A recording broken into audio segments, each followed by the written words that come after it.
Hi guys, welcome back to bald and beard vlogs. എല്ലാവർക്കും സ്വാഗതം. So ഇന്ന് ഞാൻ ഈ നിമിഷം ചെയ്യാൻ പോകുന്നത് ഒരു മൂവി റിവ്യൂ അല്ല, മറിച്ച് വരാൻ പോകുന്ന ഒരു സിനിമയുടെ ട്രെയിലർ ഇറങ്ങിയിട്ടുണ്ട്. ആ ട്രെയിലറിന്റെ റിയാക്ഷൻ ആണ് ഇപ്പൊ ചെയ്യാൻ പോകുന്നത്. ഞാൻ ആദ്യമായിട്ടാണ് ഒരു വീഡിയോക്ക് ഒരു റിയാക്ഷൻ കൊടുക്കുന്നത്, ഇങ്ങനത്തെ ട്രെയിലർ റിയാക്ഷൻ ഒക്കെ ചെയ്യുന്നത്. ഇതിന്റെ ടെക്നിക്കൽ സംഭവങ്ങളൊന്നും നമുക്ക് അറിയുന്നുണ്ടായില്ല, പക്ഷെ പഠിച്ചു വരുന്നു. സോ എന്തെങ്കിലും അപാകതകളൊക്കെ ഉണ്ടായാൽ പ്ലീസ് പൊറുക്കുക. ഓക്കെ, അപ്പൊ നമുക്ക് സിനിമയെ കുറിച്ച് പറയുന്നതിന് മുമ്പ്, ഈ സിനിമ നമുക്ക് ഒരുപാട് പ്രതീക്ഷകൾ, നമുക്ക് ഒരുപാട് ആൻസിപ്പേഷനും പ്രതീക്ഷകളും വെച്ച് പുറത്തേറി വരുന്ന ഒരു സിനിമയാണ്. നമ്മൾ കുറെ കാലമായി ഇതിനെ കേൾക്കുന്നത്. സോ അതിന്റെ ട്രെയിലർ ഇറങ്ങി. സോ സിനിമയുടെ പേര് എബ്രഹാം ഓസ്ലർ. നമ്മളെ ജയറാമേട്ടന്റെ വൻ കംബാക്ക് ആവുമെന്ന് പ്രതീക്ഷിക്കുന്ന ഒരു പടമാണ്. മൂപ്പര് വലിയൊരു ഇടവേളയ്ക്ക് ശേഷം തമിഴിലും തെലുങ്കിലെല്ലാം പോയിട്ട് കുറെ അഭിനയിച്ചു. പക്ഷെ മലയാളത്തില് കുറെ ആയി പടം ചെയ്യിട്ടോ, ഒരു 3 വർഷത്തോളമായി തോന്നുന്നു. സോ അതിനൊക്കെ ശേഷം ഒരു വലിയൊരു കംബാക്കിന് മുതിർന്നുകൊണ്ട് ജയറാമേട്ടൻ വരുന്ന ഒരു സിനിമയാണ്.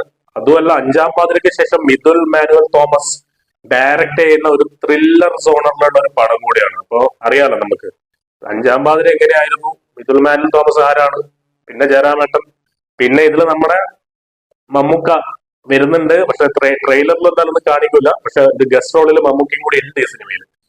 സോ എനിവേ, നമുക്ക് അധികം ടൈം വേസ്റ്റ് ചെയ്യണ്ട, നേരെ നമുക്ക് നോക്കാം അല്ലെ.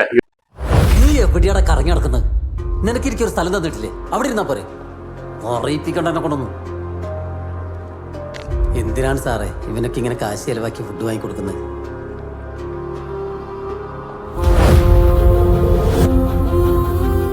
സാറ് വാങ്ങി തന്ന ഈ ഫുഡ് കഴിക്കുമ്പോ എനിക്കല്ല വിഷമമുണ്ട് സാർ. മാസം കൊണ്ടുവന്നി ഹോട്ടൽ ഫുഡ് മാത്രമേ ഉള്ളൂ എനിക്ക് പുറം ലോകമായുള്ള ബന്ധം.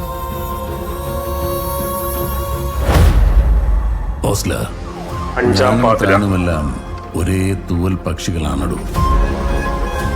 സിദ്ദിഖിന്റെ voice over walking broken, cursed, forgotten. തന്റെ ഭൂതകാലവുമായി മാത്രമേ തന്റെ ഈ ഉറക്കമില്ലായ്മയിൽ നിന്നും തനിക്കൊരു മോചനമുള്ളൂ. തന്റെ ഇൻസോംനിയ ക്രോണിക് ആയിട്ടുണ്ട്. ഇപ്പോൾ താൻ ഹാലൂസിനേറ്റ് ചെയ്യാൻ വരെ തുടങ്ങിയിരിക്കുന്നു. പെട്ടെന്ന് വൻതോതിൽ രക്തസ്രാവം വന്നുള്ള മരണം.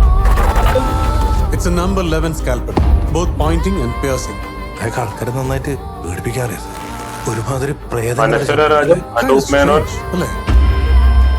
Anything can happen to anyone, anytime.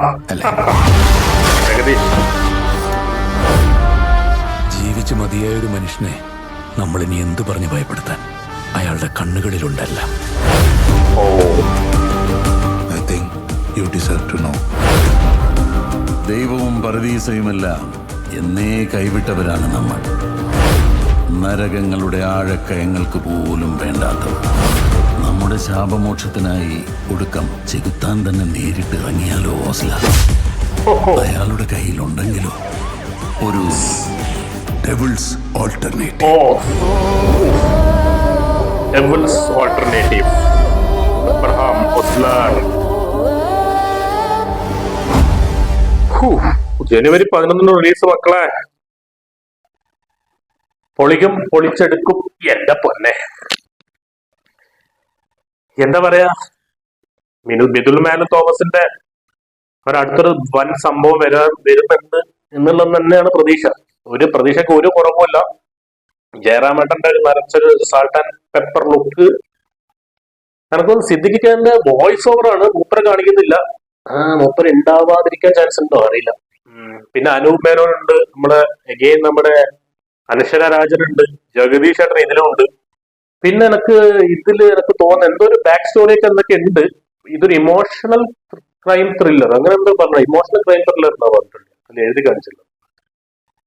പിന്നെ ഇതിലെന്തോ ഒരു മെഡിക്കൽ സംഭവം, മെഡിക്കൽ സ്റ്റുഡൻസ് ഒക്കെ ഉണ്ട്, മെഡിക്കൽ എന്തൊക്കെ ആൾക്കാർക്ക് കുഴഞ്ഞു വീഴുന്നൊക്കെ കാണിച്ചിട്ടുണ്ടായിരുന്നു.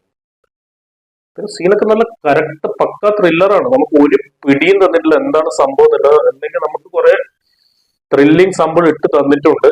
ബട്ട് എനിവേ, ഇത് ജയറാമേട്ടൻ ഒരു കംബാക്ക് ആവുന്നുണ്ടെന്ന് ഒരു സംശയമില്ല. 100% ഉറപ്പ്. മിഥുൽ മാനുവൽ തോമസിന് അടുത്തൊരു 5-ാം പാതിരയ്ക്ക് എല്ലാവരും റെഡി ആവാൻ. So let's wait for the film. So guys, thank you so much guys for watching me again. See you soon.